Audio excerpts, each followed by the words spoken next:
David Fleming from the Disciples Ignited YouTube channel, where we're focused on Jesus, advancing his kingdom and preparing his disciples.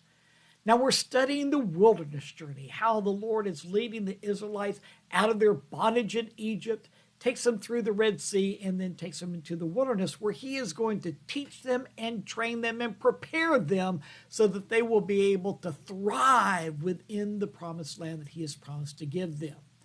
Well, they've just entered into the wilderness where the Lord begins to teach them. And one of the important lessons that he is going to teach them, in fact, throughout their whole wilderness journey, is lessons of faith.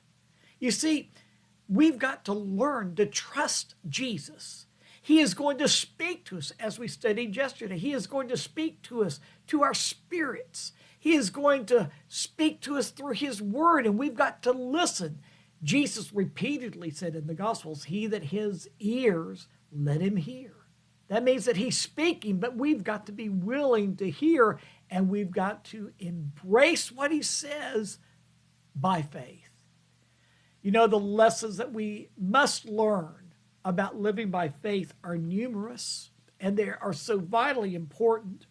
You see, we learn not only through the wilderness journeys, but also through the teachings of Jesus and the Apostle Paul, that we are called to live by faith, not by our feelings. Let's face it, our feelings just are not to be trusted. Sometimes our feelings are mountaintop experiences, and we love what we're experiencing, but then we hit the valleys.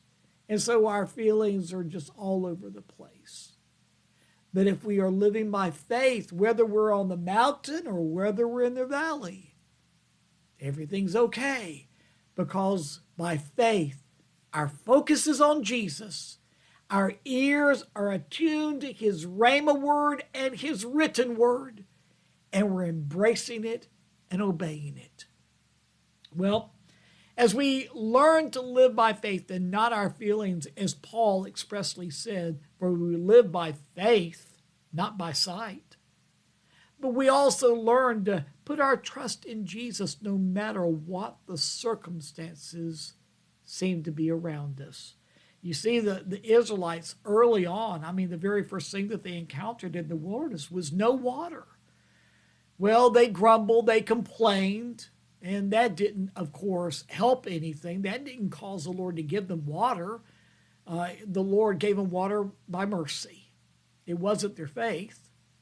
But as we learn from their mistakes, as we learn to put our trust in Jesus, then we're going to be able to encounter difficult circumstances, bitter circumstances, in fact, and trust in Jesus that he is going to turn everything around and turn it out for good to them that love God and are called according to his purpose. So we trust in Jesus because we know that he's not going to leave us in that bitter situation. And that leads me to what I want to really share with you today. I know that some of you are going through very difficult times. Your circumstances are similar to what the Israelites were going through. They're bitter circumstances in your sight.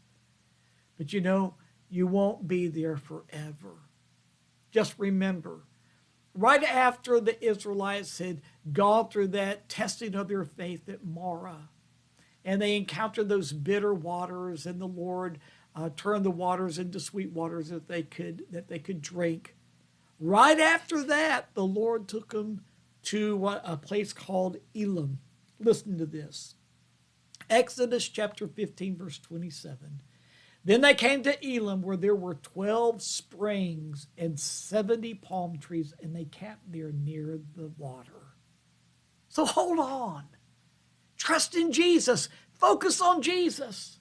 Your bitter season isn't going to last.